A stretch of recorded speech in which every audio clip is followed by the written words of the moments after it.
નમસ્કાર વિદ્યાર્થી મિત્રો, ચેપ્ટર નંબર 7ના રિવિઝનમાં આગળ વધીએ છીએ. આજનો આપણો ટોપિક છે એલસીઆર શ્રેણી એસી પરિપથ. એટલે કે જ્યારે પરિપથની અંદર ઇન્ડક્ટર, કેપેસિટર અને અવરોધ શ્રેણીમાં જોડેલા હોય અને એને એસી વોલ્ટેજ આપણે લાગુ પાડેલા હોય ત્યારે પ્રવાહ જે છે એ કઈ રીતે આપણને મળશે, એનો ફેઝર ડાયાગ્રામ શું આવશે, એનો પાવર શું આવશે, આ બધી આપણે ચર્ચા કરવાની. થોડોક આ રિવિઝનનો વિડીયો જે છે એ લાંબો થઈ શકે છે, કારણ કે ટોપિક ખૂબ મહત્વનો અને મોસ્ટ આઈએમપી કહી શકાય એવો છે. કારણ કે આ જે પરિપથ છે એ જૂના 5 વર્ષના તમે બધા પેપર લેશો તો એની અંદર ટોટલ 13 વાર પૂછાઈ ગયેલો છે, જેમાંથી 3 વાર એમસીક્યુમાં અને થિયરી અને દાખલામાં 10 વાર આવી ચૂક્યો છે. એટલે ખૂબ પ્રશ્ન તમારી માટે આ મહત્વનો થઈ જાય છે. એટલે એલસીઆર પરિપથ આપણને આવડવો જોઈએ. હવે આ પરિપથનો ઉકેલ જે છે ઘણી બધી રીતે મેળવી શકાય, પણ અત્યારે હાલ પૂરતું આપણને જે ટેક્સ્ટ બુકમાં રીત આપી છે એ રીત ઉપર આપણે જશું. દરેક પરિપથમાં મેં વાત કરી હતી પહેલાં આપણે પ્રવાહનું સમીકરણ મેળવશું અને પછી આપણે ડાયાગ્રામ દોરીશું. આ પરિપથની અંદર તમારે ટેક્સ્ટ બુકમાં જે રીત આપી છે કે ભાઈ ડાયાગ્રામ પરથી આપણે પ્રવાહનું સમીકરણ બતાવવાનું છે, બરાબર. તો સૌ પ્રથમ આપણે ફેઝર ડાયાગ્રામ દોરીશું, એના પરથી આપણે પ્રવાહનું જે છે એ સમીકરણ મેળવશું, બરાબર. તો અહીંયા કેપેસિટર, ઇન્ડક્ટર ને અવરોધ શ્રેણીમાં જોડેલા છે, બરાબર. ઇન્ડક્ટરના જે વોલ્ટેજ છે VL બરાબર IXL થશે, કેપેસિટરના જે વોલ્ટેજ છે VC બરાબર IXC થશે અને અવરોધના VR બરાબર શું થશે, IR થશે, બરાબર. મેં અહીંયા RMS વેલ્યુ લીધેલી છે, તમે મેક્સિમમ વેલ્યુ પણ લઈ શકો છો. તો અહીંયા સફિક્સમાં બધે તમારે M લખવું પડશે, IM VRM, પણ મેં RMS વેલ્યુ લીધી છે એટલે કંઈ મેં લખ્યું નથી, બરાબર. તો સૌથી પહેલાં આ બધા માટે આપણે ફેઝર ડાયાગ્રામ દોરીને પ્રવાહ જે છે એ મેળવવાનો પ્રયત્ન કરીશું. ચાલો, પરિપથ જે છે એ આપણને ખબર છે એલસીઆર છે અને શ્રેણી જોડાણમાં છે. હવે શ્રેણી જોડાણમાં જુઓ મિત્રો, પ્રવાહ જે છે એ સમાન હોય એટલે આ 3 નો પ્રવાહ સમાન જ રહેવાનો છે, પણ વોલ્ટેજ જે છે એ જુદા જુદા હશે. તો ફેઝર ડાયાગ્રામની અંદર જે સમાન છે એ એક જ વાર આવશે અને જે જુદું જુદું છે એને આપણે દર્શાવવાનું રહેશે. તો અહીંયા ત્રણેય માટે પ્રવાહ સમાન છે એટલે પ્રવાહનો ફેઝર જે છે એ આપણે દોરી નાખીએ છીએ, બરાબર.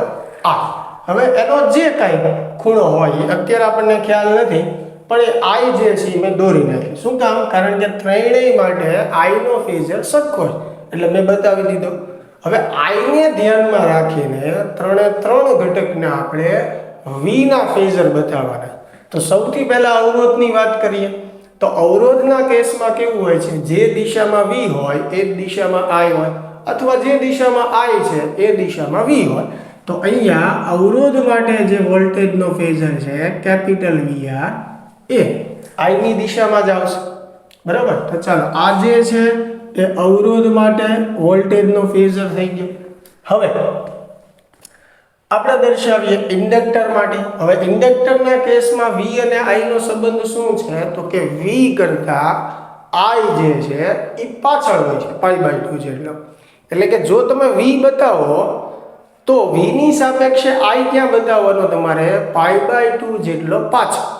પણ હવે અહીંયા આપણે પહેલા શું બતાવ્યું છે I, કારણ કે I સરખો છે.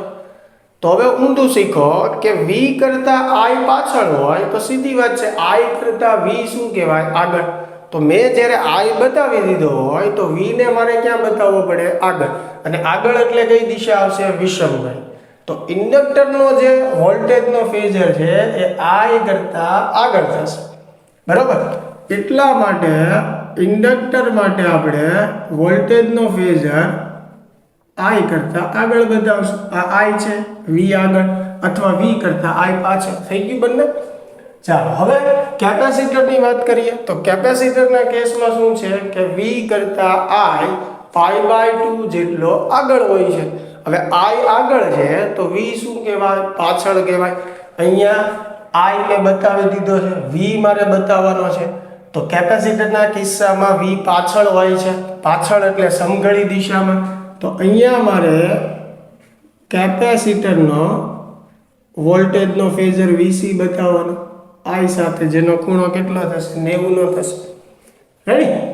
ચાલો, તો આ ત્રણેયના ફેઝર જે છે આપણે બતાવી દીધા. હવે પરિણામી ફેઝર મેળવવાનો પ્રયત્ન કરીએ. આ બે વિરોધી દિશામાં છે, બરાબર. VL નું મૂલ્ય એટલે સ્મોલ VL, VC નું મૂલ્ય એટલે સ્મોલ VC અને VR નું મૂલ્ય એટલે સ્મોલ VR. આ બંને વિરોધી દિશામાં છે એટલે પરિણામી સદિશ બાદબાકી કરવાથી મળે. એ બાદબાકીનો સદિશ જે છે એ મોટા સદિશની દિશામાં આવે. ધારો કે આ બાદબાકી એટલી આવે છે અને એનું મૂલ્ય શું થશે? VC - V. રેડી? તો આ બેને આપણે ઉકેલી નાખ્યા, એનો એક સદિશ મળ્યો. હવે એક આ સદિશ બાકી છે, એક આ, બરાબર. તો બંને લંબ છે અથવા ચતુષ્કોણની રીતથી કરી શકો કે VR ની સામે આપણે VR દોરીએ એટલે આ VR થી. એવી રીતે VC - VL જે છે એની સામે VC - VL. અહીંયા મેં માન લખેલું છે, તમે સદિશ લખો તો VC + VL લખાય, કેપિટલ, બરાબર. આ તો યાદ રહે એટલે મેં અહીંયા સ્મોલ v મૂલ્ય દર્શાવ્યું છે. ચાલો, તો આ ચતુષ્કોણ છે. ચતુષ્કોણની રીતમાં આપણને ખબર છે કે વિકર્ણ જે છે એ પરિણામી સદિશ આપે. અહીંયા આપણા કેસમાં સદિશો શેના છે? v ના. એટલે અહીંયા જે મળશે આપણને પરિણામી v મળશે, એટલે કે પરિણામી વોલ્ટેજ મળશે, બરાબર. તો હવે આ v છે આપણો, આ I છે, બંને વચ્ચે કંઈક ખૂણો બને છે જેને આપણે કહી દઈએ ફાઈ, બરાબર. તો ધ્યાનથી તમે જોશો તો v અને I વચ્ચેનો ખૂણો કેટલો છે? ફાઈ, એટલે કે કળા તફાવત કેટલો છે? ફાઈ. અહીંયા કેપેસિટર આપણે મોટું રાખેલું છે એટલે પ્રવાહ જે છે આગળ આવે છે અને વોલ્ટેજ જે છે પાછળ આવે છે. જો ઇન્ડક્ટર મોટું હોત તો પ્રવાહ પાછળ આવે અને વોલ્ટેજ આગળ આવે, બરાબર. તો આપણા કેસની અંદર અહીંયા v કરતા I કળામાં ફાઈ જેટલો આગળ છે. તો એના આધારે પ્રવાહનું સમીકરણ જે છે આકૃતિ પરથી આપણે બનાવી શકીએ કે I = Im sin ωt + φ. તો મિત્રો આ LCR શ્રેણી પરિપથ માટે પ્રવાહનું સમીકરણ થઈ ગયું. આની પહેલા આપણે જે ત્રણ પરિપથ ભણ્યા એ ત્રણેયમાં પ્રવાહનું અલગ અલગ સમીકરણ હતું. તો આપણને એવું થાય કે સાહેબ કેટલાક સમીકરણ આપણે યાદ રાખવા, તો બધા યાદ રાખવાની જરૂર નથી.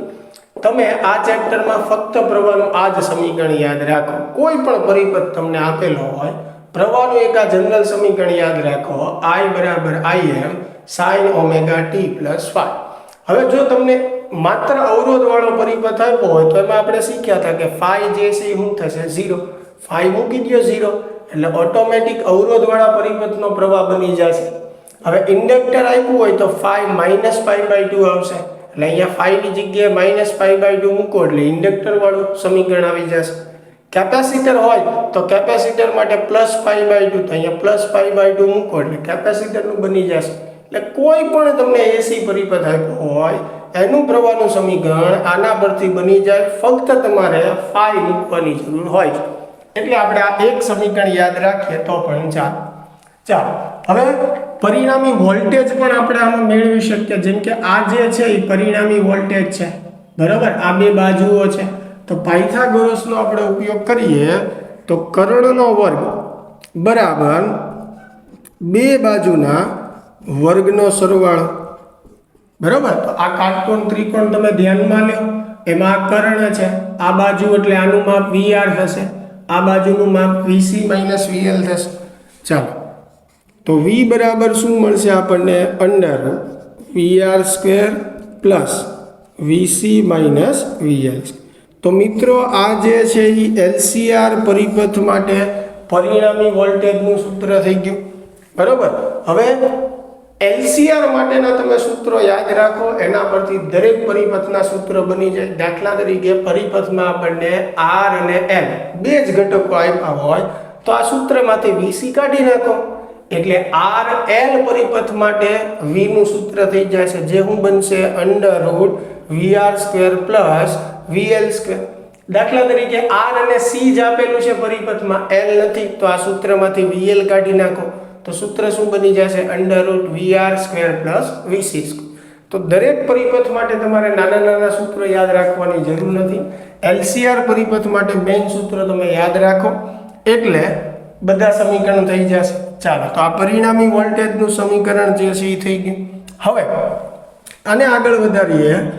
V જે છે એમને VR ની જગ્યાએ શું લખીએ કે IR, અહીંયા VC ની જગ્યાએ IXC, VL ની જગ્યાએ IXL. બરાબર. હવે આની અંદરથી I બાર કાઢું તો અહીંયા I સ્ક્વેર આવે. હવે આ બે પદમાંથી I સ્ક્વેર બાર કાઢું તો માથે રૂટ છે એટલે બાર શું આવશે I under R square plus XC minus XL એનો સ્ક્વેર. હવે I ને છેદમાં લઈએ તો V અપોન I બરાબર થશે under route R square plus XC minus XL. તો V અપોન I એટલે એને અવરોધ કહેવાય. આ જે છે એ LCR પરિપથનો અવરોધ દર્શાવે છે AC સપ્લાય માટે. બરાબર. અને આ અવરોધને કહેવામાં આવે છે ઇમ્પિડન્સ. તો જ્યાં Z જે છે એને શું કહેવાય? LCR શ્રેણી પરિપથનો ઇમ્પિડન્સ Z, જેનું સૂત્ર થશે under route R square plus XC minus XL square. તો Z જે છે એ પણ આ એક જ યાદ રાખો તમે. દાખલા તરીકે RL પરિપથ આપ્યો છે તો XC કાઢી નાખો એટલે Z નું સૂત્ર under route R square plus XL square. RC પરિપથ આપ્યો છે તો XL કાઢી નાખો તો under route R square plus XC square. ઘણીવાર આપણને MCQ માં પૂછે કે માત્ર અવરોધ ધરાવતા પરિપથમાં ઇમ્પિડન્સ કેટલો થાય? તો એકલો અવરોધ છે તો આ કાઢી નાખો એટલે Z બરાબર R આવશે. આપણને એમ પૂછે કે માત્ર કેપેસિટર ધરાવતા પરિપથ માટે ઇમ્પિડન્સ કેટલો થાય? તો એકલું કેપેસિટર છે તો XL કાઢી નાખો, R સ્ક્વેર કાઢી નાખો તો Z બરાબર શું થશે? XC. XC એટલે 1/ωc. તો આવા MCQ બનાવીને પૂછી શકાય. એની માટે તમારે આ એક સૂત્ર યાદ રાખવાનું. ચાલો, તો આજે છે એ આપણે LCR પરિપથના કેસમાં ફેઝર ડાયાગ્રામ પરથી આપણે પ્રવાહનું સમીકરણ મેળવ્યું, સાથે સાથે પરિણામી વોલ્ટેજ અને પરિણામી અવરોધ એટલે કે ઇમ્પિડન્સ જે છે એની પણ વાત કરી. હજી આપણે બે વસ્તુ બાકી છે, તત્કાલીન પાવર અને સરેરાશ પાવર. ચાલો, તો એના તરફ આપણે આગળ વધીએ છીએ.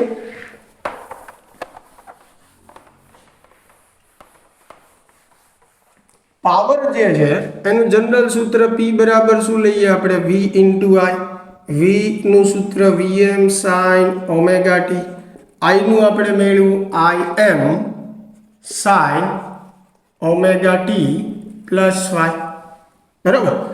ચાલો, તો P બરાબર Vm Im અહીંયા 2 વડે ગુણીએ છીએ, સાથે સાથે 2 વડે ભાંગીએ છીએ એટલે સમીકરણ જે છે એવું ને એવું રહેશે.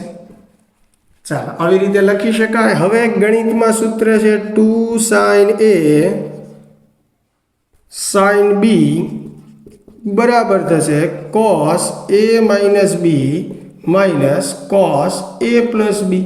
ચાલો, આ આપણી માટે A છે, આ આપણી માટે B છે. તો આના પરથી આ સૂત્ર બનાવવાનું છે 2SS 2 sin A sin B એટલે શું થશે? cos A માઇનસ B એટલે આ બેની બાદબાકી આવશે, પછી cos A પ્લસ B. તો એવી રીતે તમે આ પાવરનું સૂત્ર મેળવશો તો Vm Im બાય 2 પહેલા પદમાં cos A માઇનસ B, આમાંથી આ બાદ કરશો એટલે phi આવશે પણ માઇનસ phi, પણ cos યુગ્મ વિધેય છે એટલે પ્લસ થઈ જશે માઇનસ cos. હવે આ બેનો સરવાળો તો એ થશે 2ωt પ્લસ y. બરાબર. ચાલો, તો આ તત્કાલીન પાવર આપણને જે છે એ મળે છે. તો આપણે કહી શકીએ કે LCR શ્રેણી પરિપથ માટે તત્કાલીન પાવરનું આ સૂત્ર છે. હવે એના પરથી મારે સરેરાશ પાવર મેળવવો હોય તો એક આવર્તકાળ માટે મારે સરેરાશ લેવી પડે. હવે જ્યારે હું સરેરાશ લઈશ તો આ પદ અચળ છે એટલે આ બે એમનેમ રહેશે, પણ આ પદ જે છે જો સમયના વિધેય સ્વરૂપે છે એટલે આ પદની સરેરાશ શું થશે? 0. એટલે આ પદની સરેરાશ 0. આ બંને અચળ પદ જે છે એમનેમ વધશે એટલે Vm Im by 2 cos phi. ચાલો, તો આને કહેવાય LCR શ્રેણી AC પરિપથ માટે સરેરાશ પાવરનું સૂત્ર. અને આવી રીતે પણ આપણે લખી શકીએ છીએ 2 જે છે એને √2 ગુણ્યા √2 લખી શકાય. Vm/√2 એટલે આપણે એને Vrms કહીએ. Im/√2 એટલે Irms એટલે cos phi as it is. ચાલો, તો આ જે છે LCR શ્રેણી પરિપથનું સરેરાશ પાવરનું સૂત્ર થઈ ગયું. અગાઉ જેમ મેં વાત કરી એમ બધા પરિપથ માટે અલગ અલગ યાદ રાખવાની જરૂર નથી. આ એક મેઇન સૂત્ર યાદ રાખો એટલે દરેક પરિપથનો પાવર તમને મળી જાય. જેમ કે માત્ર અવરોધ, તો માત્ર અવરોધ ધરાવતો પરિપથ હોય તો phi કેટલું થશે? 0. cos 0 1, તો p બરાબર મળી જશે vi, જે આપણે પરિપથમાં મેળવ્યું. હવે ઇન્ડક્ટર માટે -π/2 cos -π/2 0, તો પાવર 0 થઈ ગયો, જે આપણે પહેલા 0 આવ્યું. એવી રીતે કેપેસિટર હોય તો કેપેસિટરમાં જે π/2 આવશે, cos π/2 0 અને પાવર 0 થઈ જશે. બરાબર.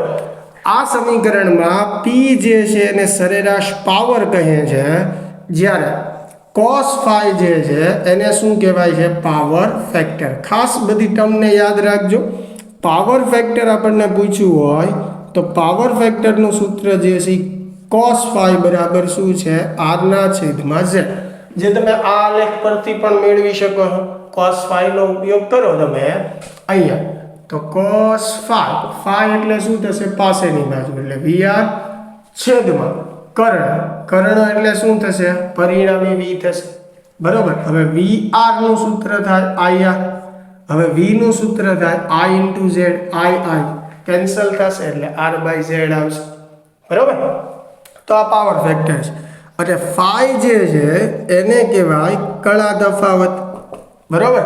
કળા તફાવત એટલે phi, એની કિંમત મેળવવા માટે tan phi બરાબર, tan phi એટલે સામેની બાજુ છેદમાં પાસેની બાજુ, એનો ઉપયોગ કરશો એટલે તમને સૂત્ર મળશે xc - xl / r. બરાબર. તો આવી રીતે LCR શ્રેણી પર પરિપથ આખો યાદ રાખીને બાકીના તમામ પરિપથો માટે તમે બધી જ વસ્તુ જે છે એ નક્કી કરી શકો છો. તો ખૂબ મહત્વનો પ્રશ્ન છે મિત્રો. ઓલમોસ્ટ 12 થી 13 વાર જે છે એ જૂના 5 વર્ષના બધા બોર્ડના પેપરમાં પૂછાઈ ગયેલો છે. એટલે તમે મોસ્ટ IMP કહી શકો છો. ખાસ ધ્યાન રાખીને આ ટોપિક જે છે એ શીખશો. બોર્ડની એક્ઝામમાં ખૂબ જ ઉપયોગી થશે. આશા છે કે આપને વ્યવસ્થિત સમજાણું હશે. મળીએ નેક્સ્ટ લેક્ચરમાં.